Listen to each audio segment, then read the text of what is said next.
रवि, तुम माँ के रूम में क्या कर रहे थे? रवि, रवि, माँ, माँ, क्या हुआ माँ? बोलो ना माँ, क्या हुआ? माँ क्या हुआ? बोलो। रवि ने मेरा रेप किया है। रवि, रवि, अबे दरवाजा खोल, क्लास के लिए लेट हो जाएगा। ऐसी कैसी गहरी नींद में सोया हुआ है, दरवाजे नहीं खोल रहा सर।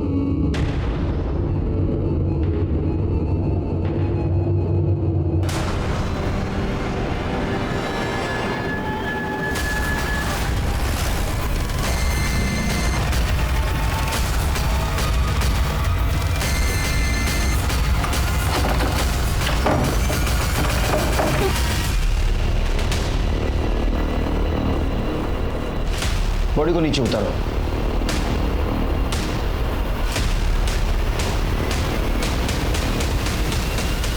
सर, ये फोन मिला है। इसको एविडेंस पाउच में डाल दो और देखो कहीं सुसाइड नोट लिख के रखी है क्या। ठीक है। कपिल, ये लड़का कहाँ का रहने वाला था? नासिक। उसके फैमिली को इन्फॉर्म कर दो। जी सर। सर, पूरे कमरे की तलाशी ले ली और बॉडी को भी चेक किया है, लेकिन सुसाइड नोट नहीं मिला है। बॉडी को पोस्टमार्टम के लिए भेज दो। अच्छा, बॉडी को किसने देखा था सबसे पहले? सर, मैंने। सर, रवि रूममेट था मेरा। कल रात जब लैपटॉप में मूवी देख रहा था मैं तो। अरे यार, तू फिर से यहाँ पे फिल्म देखने लग गया है। कल एकता मैम मेरा टेस्ट लेने वाली है, तू बाहर जा, मुझे पढ़ाई करनी। यार हमेशा पढ़ाई करनी है। ठीक है, मेरे नाम का पढ़ लेना तू। जा रहा हूँ मैं। तो आप रात भर हॉल में थे, रूम में नहीं गए? सर, रूम में तब जाता जब वो दरवाज़ा खोलता। रात को 2:30 बजे जब मूवी खत्म हुई तो मैंने दरवाज़ा नॉक किया, उसको आवाज़ भी लगाई, लेकिन उसने दरवाज़ा नहीं खोला तो मैं बाहर हॉल में ही सो गया। फिर सुबह क्या हुआ? मैं विंडो से देखने गया कि वो दरवाज़ा क्यों नहीं खोल रहा है। जब मैंने विंडो से देखा तो वो पंखे से लटका हुआ था। सर, मैंने सरला मैम को इन्फॉर्म किया। तुम रवि के रूममेट हो ना, तो उसके बारे में काफ़ी कुछ जानते हो। क्यों सुसाइड किया होगा उसने? मुझे तो यकीन नहीं हो रहा है कि उसने सुसाइड कर लिया। उसकी लाइफ में कोई प्रॉब्लम नहीं थी, ना ही कोई उसको बुरी आदत थी। सीधा साधा खुश रहने वाला बंदा था सर। नई मूवी आई है क्या? ओए, ये ले, तू भी थोड़ा रिलैक्स हो जा भाई। नहीं भाई, तुम लोग भी पियो। मुझे रिलैक्स होना होगा तो मैं कोई मोटिवेशनल बुक पढ़ लूँगा। अबे किताबी कीड़े, एक दिन तो मस्ती कर ले। मस्ती तो मैं कर रहा हूँ, और मुझे मस्ती करने के लिए ना ये सब दारू की ज़रूरत नहीं पड़ती, समझा? तुम सब ने कुछ और देखा सुना? सर, कल रात को तो हम लोग जल्दी ही सो गए थे। सुबह जैकी 7 बजे चिल्लाने की आवाज़ सुनी तो उठे और देखा तो। तुम दोनों कहाँ थे? सर, हम लोग रात को अपने रूम में ही थे, और सर हम लोग भी जल्दी सो गए थे। सच बोल रहे हो? हो सर। ये बंगला आपका है? जी सर, ये हमारी पुश्तैनी प्रॉपर्टी है। यहाँ मैं और मेरी बेटी एकता रहते हैं। तो अब दोनों ही रहती है बंगले में? आपके पति नहीं रहते आपके साथ?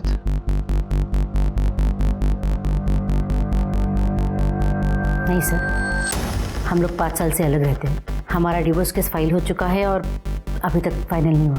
इस बंगले में आप कोचिंग भी लेती है, पीजी भी रखे है, फाइनेंशियल प्रॉब्लम है आपको?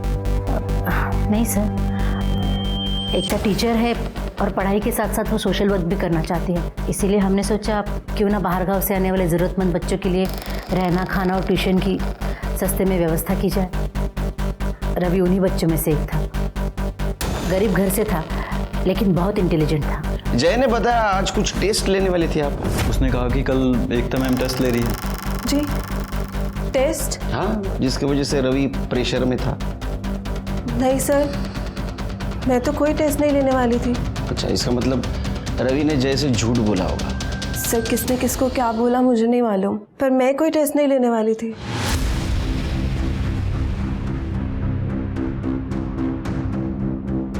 आप इतनी घबरा क्यों रही है?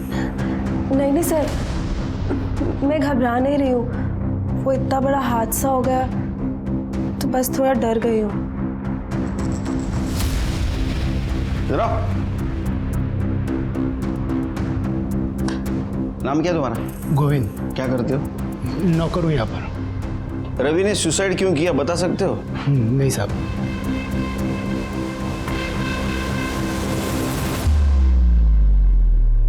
नमस्कार, मैं सीनियर इंस्पेक्टर सुनील केलकर। जब मेरी पोस्टिंग माटुंगा के पुलिस स्टेशन में थी, रवि का यह केस मेरे पास आया।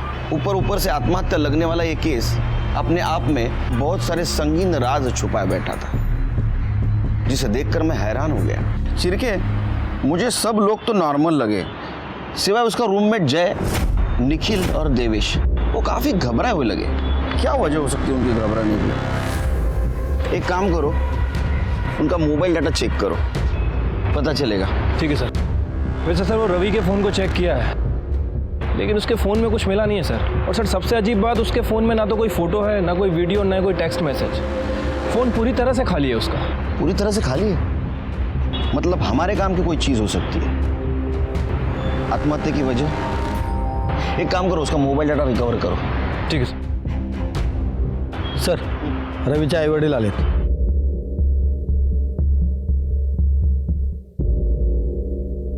साहब, हम लोगों को यहाँ क्यों बुलाया है? बैठे बैठे। आपके बेटे रवि के बारे में पूछताछ करनी थी, त्याच्याबद्दल काहीतरी सांगा। रवि के बारे में? रवि के बारे में क्या बोलना है साहब? रवि हमारा इकलौता बेटा है साहब। हम दोनों कुछ पढ़े नहीं, पर उसको पढ़ने का बड़ा शौक है। हाँ साहब, हम गरीब लोग हैं, उसके आगे की पढ़ाई कैसे करते ना हम लोग, तो हम लोग ने कर्जा निकाला। नंतर रवि पुढच्या शिक्षणासाठी मुंबईला गेला और बोलता है उसको डॉक्टर बनना है, और डॉक्टर बनने के बाद पूरे गांव की सेवा करेगा। उसे कोई परेशानी थी? हो साहब, मुझे परेशान तो है। क्या है कि वो पिछले कुछ दिनों से फ़ोन करके ना 15-20 हज़ार रुपये मांग रहा है। वो सरला मैडम है ना, जहाँ पे वो रहता है, कह रहा है कि उन्होंने कुछ फीस बढ़ा दी है। साहब तुम्हें बकता है हमारा, हमें गरीब लोग हैं, इतने पैसे कहाँ से लाएंगे साहब? पर साहब ये सब क्यों पूछ रहे हो आप?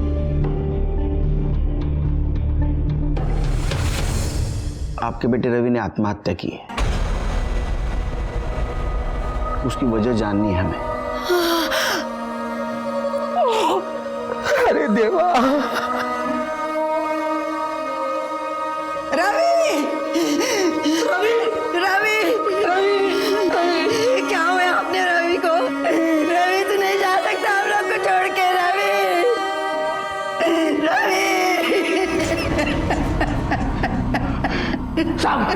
साहब मेरा बेटा मरा नहीं है, वो खुद को मार नहीं सकता साहब। ये वो क्लास में जाता था ना मैडम के पास, वहाँ कुछ गड़बड़ हुआ है, उसके साथ कुछ गलत किया है साहब, उसको मारा गया है साहब। मेरा बेटा मर नहीं सकता साहब, नहीं मर सकता मेरा बेटा।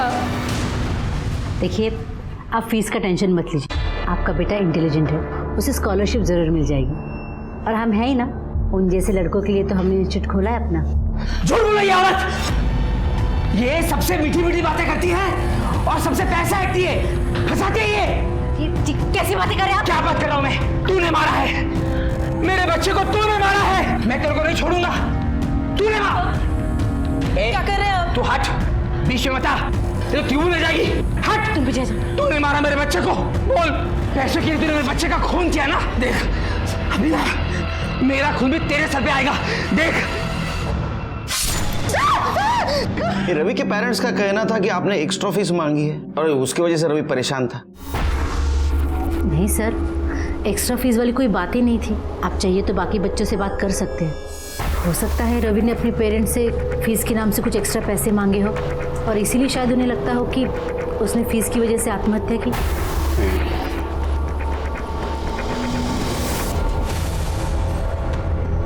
काफी परेशान लग रही है आप, छुपा रही है हमसे कुछ? नहीं सर, मैं कुछ नहीं छुपा रही।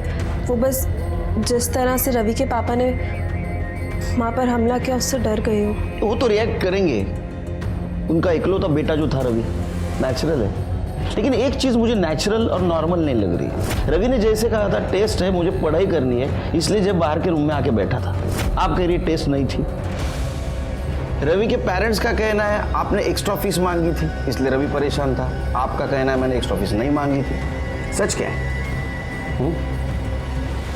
सच बताइए, ये तो अंदर करना पड़ेगा। पाटिल मैडम। सर आप ये कैसी बातें कर रहे हैं?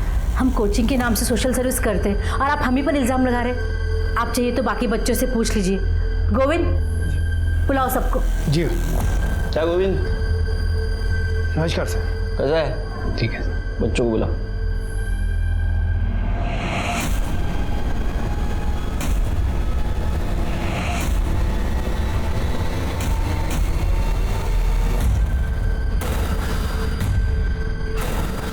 आप जाएंगी? जी। मुझे बात करनी है अकेले में।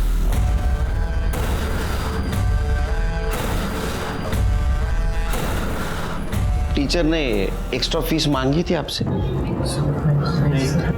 अच्छा, एकता टीचर कैसी है? अच्छी है सर। दिखने में नहीं, पढ़ाई में प्रेशर देती है पढ़ाई के लिए? नहीं सर। फार होशियार मुलाक तुम। गुड। सिरके, या तो ये लड़के झूठ बोल रहे या तो रवि किसी बात से जरूर परेशान था, इसलिए अपने माँ बाप से पैसे मांग रहा था। सर ये भी तो हो सकता है कि सरला सच बोल रही हो। ये लड़के पैसों के नाम पे अय्याशियां करना चाहते हो और इसीलिए अपने माँ बाप से पैसे मांग रहे हो। नहीं, लेकिन एक बात तो साफ है कि ये रवि करियर ओरिएंटेड लड़का था, लेकिन किसी बात से जरूर परेशान था। कुछ उसके दिमाग में चल रहा था। एक काम करो शिरके, उसका मोबाइल डाटा रिकवर करवाओ। शायद हमें कुछ ऐसी चीज मिले जिससे पता चल सकता है कि इस बंगले में चल क्या रहा था। हाँ मैडम कह रहे, मैंने किया। कौन से मैडम की बात कर रहे हैं?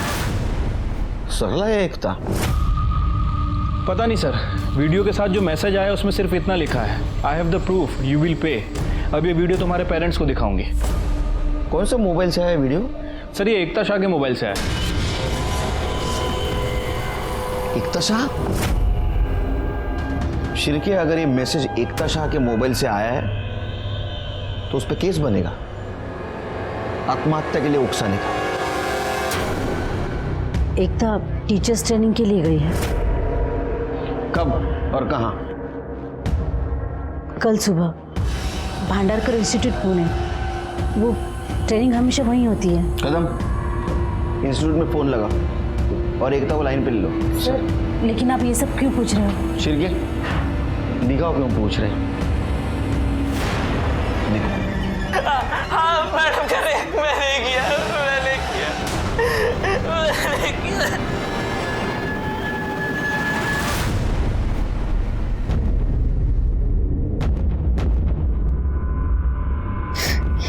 क्या एकता ने?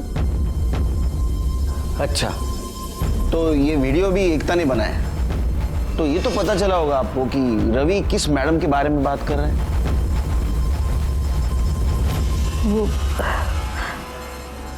वो मेरे बारे में ही बात कर रहा था सर। 3 अप्रैल को जब एकता घर आई तो रवि, तुम माँ के रूम में क्या कर रहे थे? रवि, रवि, माँ, माँ, क्या हुआ माँ? बोलो ना माँ, क्या हुआ? माँ क्या हुआ? बोलो। रवि ने मेरा रेप किया है। रवि ने आपके साथ रेप किया था, पुलिस कंप्लेंट क्यों नहीं किया आपने? क्या करते सर बता के? बदनामी तो हम दोनों की और हमारे इंस्टीट्यूट की होती ना सर। मुझे लगा था ये सब कुछ वहीं खत्म हो जाएगा। मुझे नहीं पता था कि एकता उसके कमरे में कब गई और कब कन्फेशन वीडियो किया। सर मैंने भांडारकर इंस्टीट्यूट में कॉल किया तो उन्होंने कहा कि एकता ने वहाँ पे ट्रेनिंग के लिए रजिस्टर भी करवाया था, लेकिन वो वहाँ पे पहुँची ही नहीं। सर मैंने एकता को कॉल भी किया लेकिन उसका फ़ोन स्विच ऑफ आ रहा है। पहुँची नहीं मतलब? कहाँ गई वो? शिर के घर की तलाशी लो, एकता है क्या देखो या किधर फरार है। सर मेरी बेटी घर से गायब है और मुझ पे ही शक कर रहे हो। मैंने कहा ना वो घर पे नहीं। आप रिलैक्स रिलैक्स। कदम, तुम बाजू वाला रूम देखो। कड़े, बाथरूम चेक करो। सर क्या हुआ?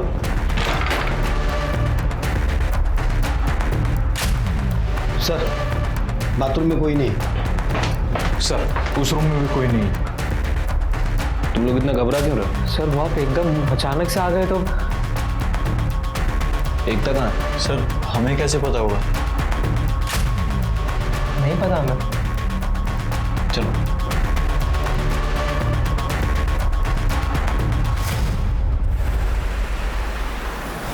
ये साइन यहाँ से कहाँ तक गया? ये माटुंगा को यहाँ तक, और फिर बंद कहाँ हुआ? सर एकता के कॉल रिकॉर्ड्स देखें सर।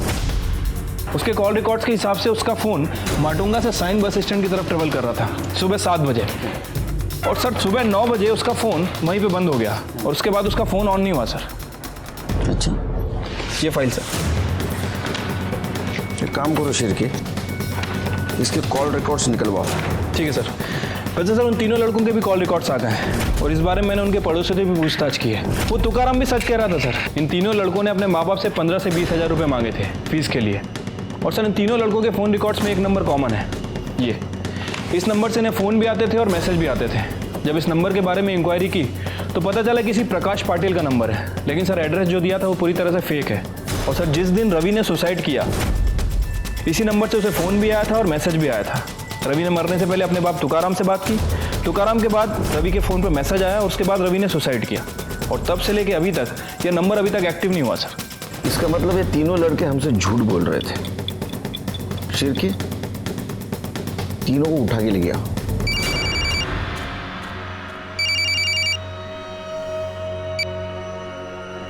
अरे दिवेश फटाफट रेडी हो जा, अरे पार्टी करने चल रहे अपन। देवेश पार्टी वेन्यू पे पहुंच चुका है, तू भी आजा माटुंगा पुलिस स्टेशन। है ना, 30 मिनट से ऊपर टाइम नहीं लेना, नहीं तो पार्टी रास्ते पे होगी, समझा?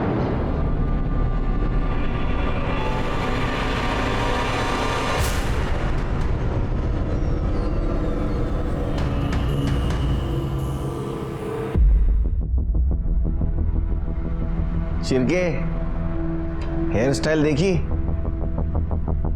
एक ही सलून, एक ही टाइम, एक ही कुर्सी पे। प्रकाश पाटिल कौन है रे? बोलो किसका नंबर है? सर वो स्टडी ऐप वाले का नंबर है। स्टडी ऐप के लिए हमने ऑनलाइन सर्च किया था, तभी उसको हमारा नंबर मिल गया। उसके बाद सर हमने उसको 1000 बार मना किया कि हमको कुछ नहीं सीखना है, पर फिर भी कॉल करता रहता है और मैसेज करता रहता है। स्टडी? हाँ सर। तो पार्टी किस बात की कर रहे थे? किसी बात की नहीं सर, वो आज पापा ने अकाउंट में पैसे ट्रांसफ़र किए थे और आज वीकेंड भी है, तो हमने सोचा कि आज पार्टी करते हैं। हाँ सर। पापा ने? हाँ। जाओ पार्टी करो। जाए? हाँ जाओ। शिरके सर इनके बैंक डिटेल्स निकालो। झूठ बोल रहे हैं हमसे, छिपा रहे कुछ तो भी।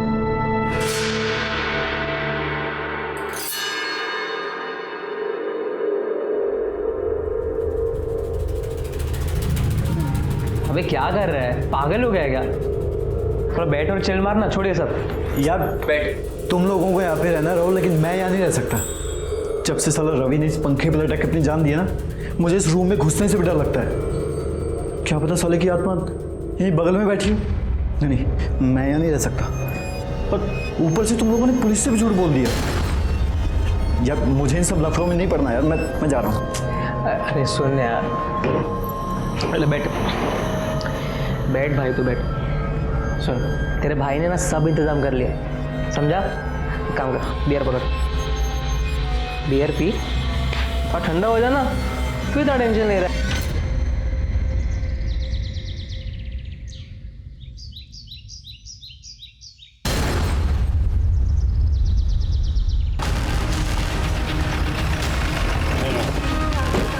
क्या है रे, इधर ऐसे बॉडी पोस्टमार्टम को भेज दो और पूछताछ करो किसी ने यहाँ बॉडी को फेंकते हुए देखा है क्या। और एक काम करो, इसके घर से यहाँ तक का सीसीटीवी फुटेज चेक करो, देखो कुछ क्लू मिलता है क्या। वैसे शिर के ये सायन से यहाँ क्या कर रही थी?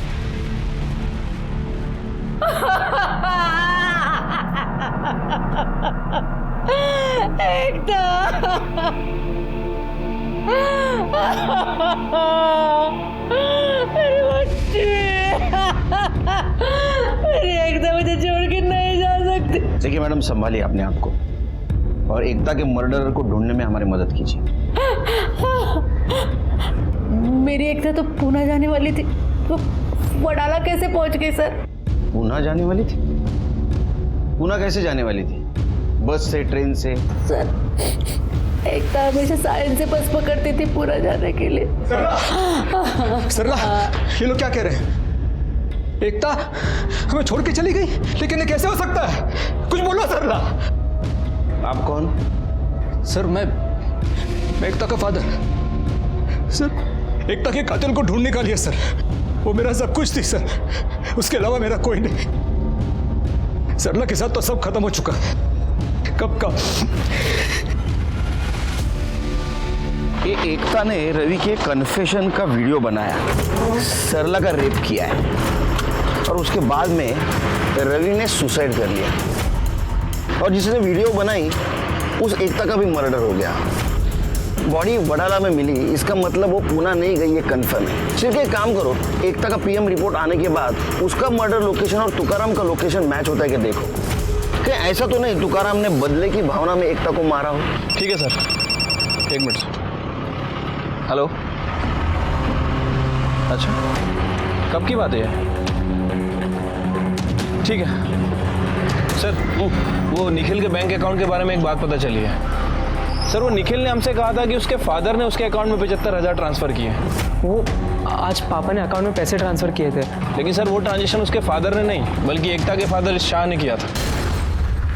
हाँ सर, और उसके एक दिन पहले एक बार और 75,000 रुपये ट्रांसफ़र किए गए और वो ट्रांजेक्शन भी शाह ने किया था। टोटल 1.5 लाख रुपये सर। शिरके, मुझे पहले से लग रहा था ये लड़का झूठ बोल रहा है। क्या निखिल ने पुलिस स्टेशन में बोलवा? क्यों रे, तू तो उस दिन बोल रहा था तेरे पापा ने पैसे दिए। सुरेश शाह तेरा बाप है? हाँ, 2 दिन में 1.5 लाख रुपए दिए तेरे को। किस चीज के पैसे दिए थे? सर वो कुछ दिन पहले मैंने सरला मैम और सुरेश को झगड़ते हुए देखा था और उनके लॉयर्स भी उनके साथ में ही खड़े थे। मुझे हर महीने एलिमनी के 50,000 रुपए चाहिए, वरना सबके सामने ये जो सती सावित्री समाज सेविका बनी फिरती है ना, वो सारी नौटंकी 2 मिनट में खत्म कर दूंगा। लालच में तुम्हारा दिमाग खराब हो गया है, इसलिए कुछ भी बकवास किए जा रहे हो। अरे मुझे तो अपने आप पे शर्म आती है कि मैंने तुम्हारे जैसे आदमी के साथ शादी की। ये डायलॉग बाजी किसी और के सामने, मुझे मालूम है तू कितनी शरीफ है। बस एक सबूत चाहिए। नहीं कोर्ट में नंगा किया ना तो मैं भी सुरेश शाह नहीं। शाबाश बेटे, तूने मेरा काम आसान कर दिया। आपका काम तो सिर्फ तभी आसान होगा जब आप मुझे इस वीडियो के 2 लाख रुपए दोगे, वरना भूल जाओ। 2 लाख? मैं कहाँ से लाऊं 2 लाख? 50,000 दे सकता हूँ। अगर मुझे इसके 50,000 लेने होते ना तो मैं आपको वीडियो दिखाता ही नहीं। आप फोकट में टाइम वेस्ट कर दिया मेरा। Relax, take it easy. आपस में समझ लेते हैं ना। देखो 2 लाख नहीं, 1.5 लाख दूंगा। फिर सुरेश ने 2 दिन में मेरे अकाउंट में 1.5 लाख रुपए ट्रांसफ़र कर दिए और मैंने उसे वो वीडियो मेल कर दिया। क्या था वीडियो में? सब उस वीडियो में मेरा क्या था? हाँ, भजन, कीर्तन, भांगड़ा, क्या था? सर वो मेरा और सरला मैम का वीडियो था। निखिल, पढ़ाई का बहुत प्रेशर होगा ना तुम पे? मतलब सरला ने खुद उसके साथ सोने के लिए तुम्हें प्रोवोक किया? सर सिर्फ मुझे ही नहीं, जय, रवि और दिवेश को भी प्रोवोक किया सर। लेकिन बाद में उन लड़कों को छोड़ दिया उसने। शायद उन्हें वो लड़के पसंद नहीं आए। एकता को पता था उसकी माँ क्या करती है? मुझे नहीं लगता सर, क्योंकि सरला मैम ने हमको धमकी दी थी कि एकता मैम या फिर किसी और को कुछ भी पता चला, सरला मैम हम पे रेप केस का चार्ज लगा देगी। अच्छा, सुरेश शाह को तूने जो वीडियो दिया तूने खुद बनाया था? नहीं सर, ये वीडियो गोविंद ने रिकॉर्ड किया था। मुझे तो पता भी नहीं था कि ऐसा कुछ वीडियो बन रहा है ना मस्त वीडियो। हाँ, इतनी आसानी से। अब कितनी मेहनत किए हैं हम, मेहनत का फल तो मिलना चाहिए कि नहीं? ज्यादा नहीं, सिर्फ 15,000, वो भी 2 दिन, कोई जल्दी नहीं है। और अगर तुम नहीं देना चाहो ना तो कोई बात नहीं, ये वीडियो मैं तुम्हारे माता पिता को दे देता हूँ, देखते हैं वहाँ पर से कितना पैसा मिलेगा। है। सर गोविंद सिर्फ मुझे ही नहीं, हम सब लड़कों को ब्लैकमेल करता था। और जो आप प्रकाश पटेल का नंबर पूछ रहे थे ना सर, प्रकाश पाटिल कौन है रे? स्टडी ऐप वाले का नंबर है, किसी ऐप बेचने वाले का नहीं था, किसी गोविंद का था। वो इसी नंबर से हमें ब्लैकमेल करता था सर, फ़ोन करके और मैसेज करके। सर गोविंद का कहना है कि वो ये सब कुछ सरला मैम के कहने पे करता है, और जितने भी पैसे उससे आएंगे वो सब पैसे सरला मैम के पास जाएंगे। तुम में से किसी ने गोविंद को पैसे दिए थे? हाँ सर, हम सब लोग फैमिली वालों से एक्स्ट्रा ट्यूशन फीस के नाम पे पैसे मंगाते थे। मतलब रवि को पैसे नहीं मिले और पैसों की वजह से उसने आत्महत्या कर ली। हो सकता है सर, क्योंकि उसके पापा बहुत गरीब है, एंड आई डोंट थिंक कि 15,000 देना उनके लिए पॉसिबल है। अच्छा, ये वीडियो के बाद तुम और बाकी लड़के सरला के पास फिर से गए थे?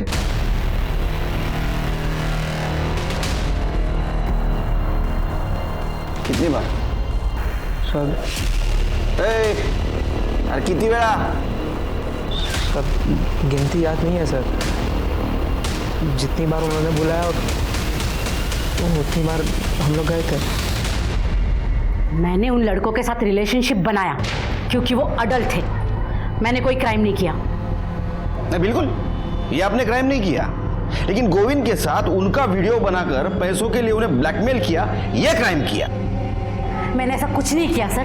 किसने बताया आपको? इसने बताया आपको? ये झूठ बोल रहा है सर, मैंने ऐसा कुछ भी नहीं किया। वीडियो बनाएगा मेरा, ब्लैकमेल करेगा मुझे। झूठ नहीं है साहब, सच कह रहा हूँ मैं। इन्होंने कहा वीडियो बनाओ, नहीं तो नौकरी से निकाल दूंगी। इन्होंने कहा साहब, झूठ बोल रहा है। कहने पर किया, सभी ने कहने पर किया। सर, प्रकाश पाटिल के नाम पर जो फ़ोन लिया गया था वो इस गोविंद के कमरे में मिला है, और इस फ़ोन में वो वीडियो, वो फोटो सब कुछ है, और वो मैसेजेस भी हैं जो उन 3 लड़कों को ब्लैकमेलिंग के लिए भेजे गए थे। देखो बेटा गोविंद, ये शिरके है ना, मार मार के आधा बना देगा, उससे पहले पूरी सच कहानी सुना दे, समझा? तूने मैसेज भेजा था? हाँ साहब, मैंने भेजे थे। बता तूने उस रात रवि को क्या मैसेज भेजा था? ये कि अगर एक दिन में 20,000 का जुगाड़ नहीं किया ना, वो मैडम के साथ वाला वीडियो उसके माता पिता को दिखा दूंगा। शिरके, इसकी हड्डी पसली एक करो और इस पे चार्ज लगाओ, ब्लैकमेल और आत्महत्या के लिए मजबूर करने का। ले जाओ इसको। मुझे क्यों पकड़ रहे हो साहब? साहब, मैडम का मोबाइल था साहब, इनका मोबाइल नहीं, इनके कहने पर मैंने मोबाइल उठाई दिया साहब। आपको पता है आपने क्या किया? देखिए सर, मैं गोविंद नहीं हूँ, मुझे भी लॉ के बारे में थोड़ा बहुत पता है, और वो जो चारों लड़के हैं ना, वो 18 साल के ऊपर के हैं। हमारे बीच में जो भी हुआ है हमारी मर्जी से हुआ है। मैंने किसी के साथ कोई जबरदस्ती नहीं की, मैंने कोई इल्लीगल काम नहीं किया। आपकी वजह से रवि की जान गई।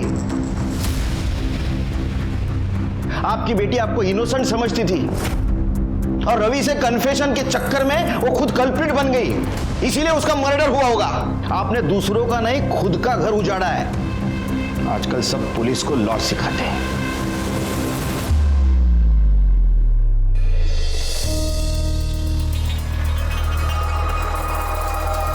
सर, एकता की पोस्टमार्टम रिपोर्ट। सर, रिपोर्ट के हिसाब से एकता की मौत 8 तारीख को सुबह 10 बजे से 11 बजे के बीच में हुई है। इसके सर पर किसी भारी चीज से हमला किया गया था सर। मतलब जिस दिन ये पुणे जाने वाली थी? Right sir. वैसे सर, एकता के एक कान की इयरिंग गायब है, हो सकता है कि जिसने इसके ऊपर हमला किया उस वक्त वो कहीं गिर गई हो। रिपोर्ट में यह भी मेंशन है कि एकता 3 महीने प्रेग्नेंट थी।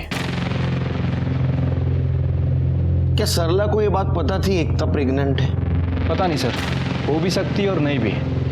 वैसे सर, मैंने एकता के कॉल रिकॉर्ड्स चेक किए हैं, और इसके कॉल रिकॉर्ड्स में एक ऐसा नंबर मिला है जिससे एकता अक्सर बात करती थी, दिन में भी रात में भी। और जब उस नंबर के बारे में डिटेल्स निकाली हैं तो पता चला है कि वो नंबर किसी दीपक पंडित के नाम रजिस्टर्ड है।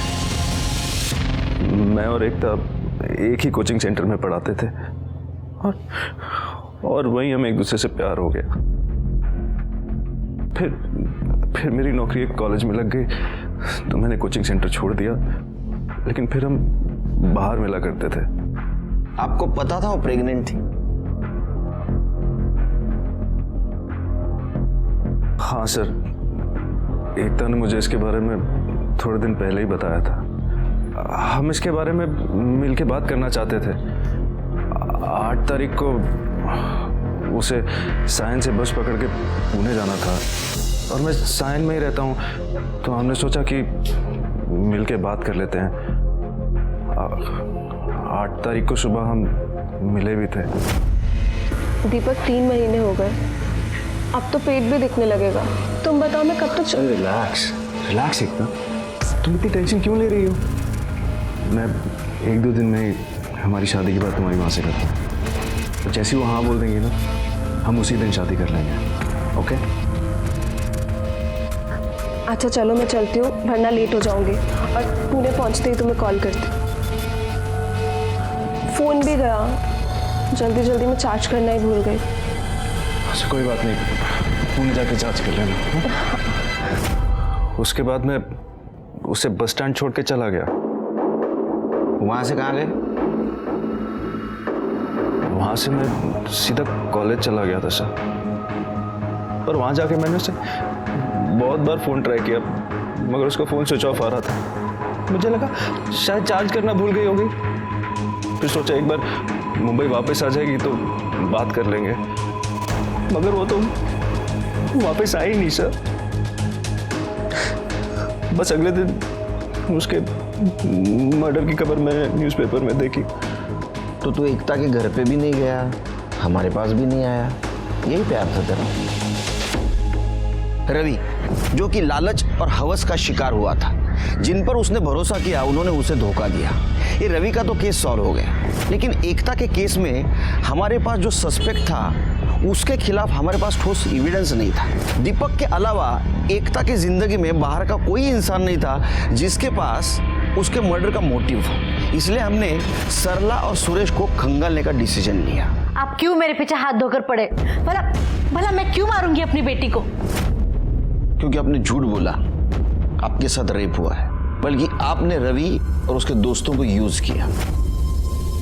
हाँ करती थी, तो एकता को इसके बारे में कुछ भी पता नहीं था। उल्टा वो मेरे लिए अपने बाप से लड़ गई थी। मतलब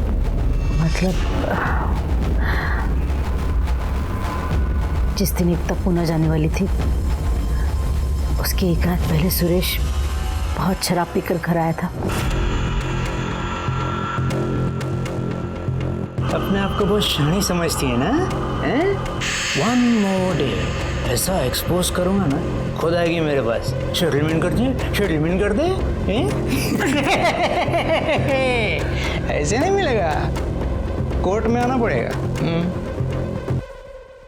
जो करना है कर लो, हिस्सा तो क्या तुम्हें एक फूटी कौड़ी भी नहीं मिलेगी। अरे जा अगर एकता नहीं होती तो मैं जिंदा नहीं होती। एकता, तुम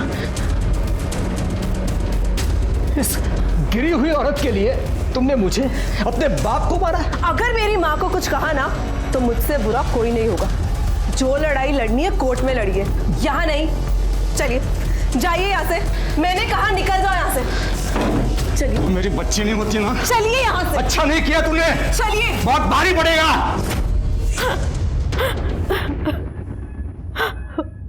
सर, सुरेश नहीं मारा है मेरी बेटी को, उसने जरूर उस दिन का बदला लिया है।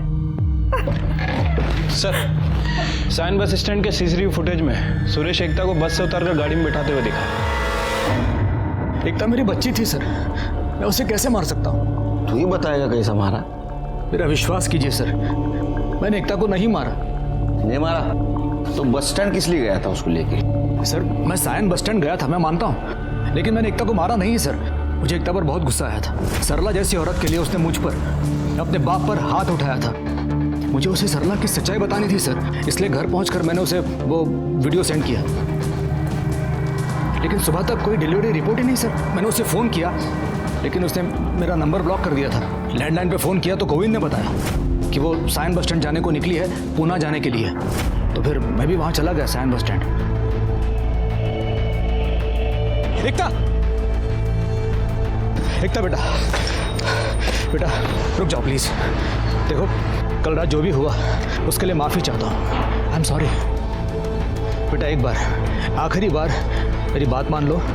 मुझे आपसे कोई बात नहीं करनी। एकता ऐसा मत करो प्लीज। देखो कुछ बहुत ही इंपॉर्टेंट मैं तुम्हें दिखाना चाहता हूँ, कुछ बहुत इंपॉर्टेंट है। प्लीज बेटा। मैं उसे वहां से दूर लेके गया और सरला और निखिल का वीडियो दिखाया। नहीं पापा, माँ ऐसा नहीं कर सकती। जरूर निखिल ने कुछ किया। निखिल ही नहीं, तुम्हारी माँ ने सबके साथ ऐसा किया है। रवि ने तुम्हारी माँ का रेप नहीं किया था, तुम्हारी माँ ने उसे फंसाया था अपने जाल में, फिर खुद बचने के लिए सारा इल्जाम उस बेचारे लड़के पे डाल दिया। वो रोते रोते अचानक गाड़ी के बाहर निकली और चली गई, फिर मैं भी वहां से चला गया सर। ये तुम्हारा विजन भी तो हो सकता है। उसको तुम बस स्टैंड लेके गए, फिर वहां से वडाले ले गए, उसको मार दिया और जंगल में फेंक दिया। नहीं सर, नहीं, ऐसा कुछ नहीं हुआ सर। उसके जाने के बाद मैं भी चला गया ऑफिस जाने के लिए नरीमन पॉइंट। सर मेरी बच्ची थी वो, मेरी प्यारी बच्ची, मैं कैसे मार सकता हूँ उसे? मेरा विश्वास कीजिए सर। शिरके सर, इसको अंदर लेके जाओ। सर जब तक सच नहीं बोलेगा ना, पानी भी नहीं दूंगा सर। पानी दिखाना भी मत उसको। प्लीज चले, बट प्लीज मेरा विश्वास कीजिए सर। सुरेश शाह को हमने हिरासत में लिया था, लेकिन कुछ फायदा नहीं हुआ, क्योंकि उसका मोबाइल लोकेशन ये दिखा रहा था कि वो 11:30 बजे सायन से लेके नरीमन पॉइंट तक ट्रैवल कर रहा है, और उसके ऑफिस के सीसीटीवी कैमरे में भी वो दिख रहा था। और पीएम रिपोर्ट के हिसाब से एकता का मर्डर मॉर्निंग 10 से 11 के बीच में हुआ था। वडाला में मर्डर करके 15 मिनट के अंदर नरीमन पॉइंट पहुंचना मुश्किल है। एकता के इस मर्डर केस में हम डेड एंड तक पहुंचे थे, तभी एक बात मुझे सूझी। तो ये सरला के साथ जितने लोग भी कार्यक्रम करते थे, उन सब लोगों के तू वीडियो बनाता था, है ना? जी। तो इन 4 लड़कों के अलावा तूने और किसी का वीडियो बनाया था? बनाया। किसका? दीपक पंडित। दीपक पंडित? वो टीचर? तो तूने उसको ब्लैकमेल क्यों नहीं किया? किए थे सब, लेकिन वो लीडर निकला साहब, बोला जो करना है करो, एक पैसा नहीं दूंगा, और मुझे ही फंसाने की बात कह रहा था वो। कुछ लेने के देने ना पड़ जाए, इसलिए मैं भी सोचा जाने दो। अच्छा सिरके, इसका मतलब ये दीपक का अफेयर सिर्फ एकता के साथ नहीं, उसकी माँ सरला के साथ भी चल रहा था। जब मैं उसका ट्यूशन देने जाता था तो मेरा सरला के साथ रिलेशन था। तो ट्यूशन बंद हो गई, तेरा ये सब कुछ बंद हो गया, तो उसको मिला नहीं? मिला ना, लेकिन मेरा उसके साथ कोई अफेयर शफेयर का लफड़ा नहीं था। मैंने डिसाइड कर लिया था कि मुझे एकता से शादी करनी है। मैंने सोच लिया कि ये सब काम मैं छोड़ दूंगा। देखा सिरके, कितना जेंटलमैन आदमी है ये, ईमानदार। चल सुना, ईमानदारी की कहानी सुना। उस दिन एकता को बस में बिठाने के बाद मैं सरला से बात करने गया, मगर वो मेरी बात सुनते ही चिल्लाने लग गई। यहाँ मेरे साथ रिलेशनशिप रख रहे हो और वहाँ मेरी बेटी को प्रेग्नेंट कर दिया और मुझे भनक तक नहीं पड़ने दी, और ऊपर से चाहते हो कि मैं तुम्हारी और एकता की शादी को परमिशन दूं? कतई नहीं। हाँ, तुम्हारी परमिशन इसलिए जरूरी है क्योंकि तुम उसकी माँ हो। और ऐसे क्या चिल्ला रही हो? हाँ, तुम नहीं जानती थी कि ये रिलेशनशिप क्या है? बंद करो ये फालतू का नाटक। मुझे तुम्हारे साथ अब कुछ नहीं करना है। मैं एकता के साथ लॉयल रहना चाहता हूँ। एकता से पहले तुम पर मेरा हक है। हक था, अब नहीं है। अब मुझ पे सिर्फ एकता का हक है।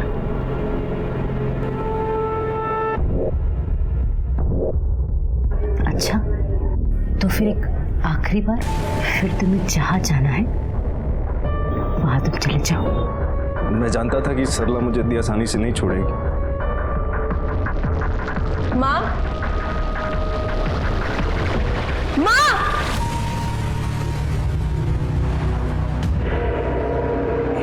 चुप। और माँ, आप क्या कर रही थी? आप क्या आप नहीं जानती कि मैं इससे प्यार करती हूँ, शादी करना चाहती हूँ इससे? तू आज इससे प्यार करती है ना? मैं इसके साथ रिलेशनशिप में तब से हूं जब से तूने सोचा भी नहीं था।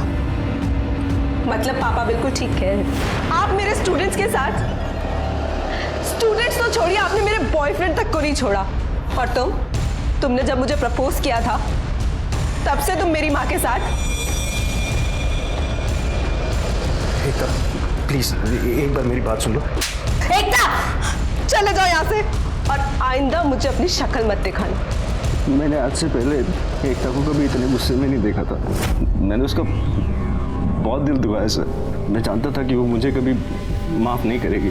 फिर मैंने सोचा शायद टाइम के साथ साथ सब ठीक हो जाएगा, मगर मुझे वो मौका ही नहीं मिला। क्या प्रूफ है तू वहां से निकला था? हाँ, अरे ऐसा भी तो हो सकता है कि तेरे को एकता ने देख लिया उसके माँ के साथ, तुझे लगा अब अपनी बदनामी हो जाएगी, तूने एकता को मार दी। सर मेरे पास कोई प्रूफ नहीं है, लेकिन मैं एकता को मार नहीं सकता सर। सर मैं उससे बहुत प्यार के पंछी, बहुत होगी तेरी कहानी। पिछली बार भी यही सुनाया था, सब झूठ है। सच कहानी क्या है ना, लिख के रख, और तेरे को सुना नहीं हो मुझे बुला, तब तक यहीं बैठने का कर रे। इधर बसून ठेवायला हो सर।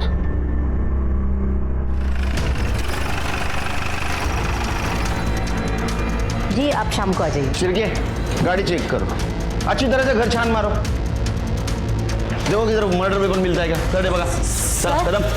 ये आप मेरे घर में ऐसे कैसे घुस सकते हैं? और ये कौन से मर्डर वेपन की बात करें आप? सर ये देखिए, ये एकता का एयरिंग लग रहा है, और गाड़ी की बैक सीट पे ब्लड स्पॉट्स भी हैं। इनके गाड़ी में मिला? हाँ सर। इनको अपने गाड़ी में लो। चलो पटेल मैडम। सर मैंने कुछ नहीं किया सर। चलो सर, मैंने कुछ किया? अरे उस दिन दीपक के जाने के बाद मेरा और एकता का बहुत झगड़ा हुआ। आपने कभी सोचा है कि आपने कितने लड़कों की जिंदगी बर्बाद की है? रवि ने आपकी वजह से सुसाइड कर लिया, और आज आपने अपनी बेटे का घर फंसने से पहले उजाड़ दिया। चाहती क्या है वो बोल? मैं आपको आपके किए की सजा दिलाना चाहती हूँ। मैं अभी पुलिस के पास जाऊंगी और उन्हें सब सच सच बता दूंगी। एकता नहीं, मुझे कुछ नहीं सुनना।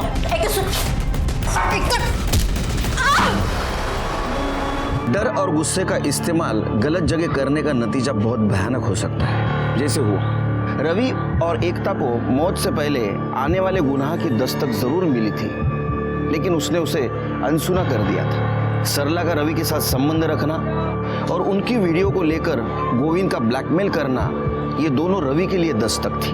सरला का एकता को हमारे यहाँ आने से रोकना, ये एकता के लिए दस्तक थी, लेकिन दोनों ने उसे अनसुना कर दिया। अगर वो उसे पहचान पाते तो शायद वो जिंदा रहते। लेकिन ये कहना बहुत आसान है कि अगर ऐसा होता तो, वैसा होता तो, लेकिन सच मानिए तो जिंदगी और मौत के बीच में सिर्फ एक दस्तक का फासला है, उसे पहचानना बहुत जरूरी है। इसी के साथ मैं सीनियर इंस्पेक्टर सुनील केलकर आप सबसे विदा लेता हूँ। फिर मिलेंगे अगले एपिसोड में, तब तक के लिए सतर्क रहिए, देखते रहिए क्राइम पेट्रोल दस्तक। मकसद बताना नहीं, बचाना है। जय हिंद।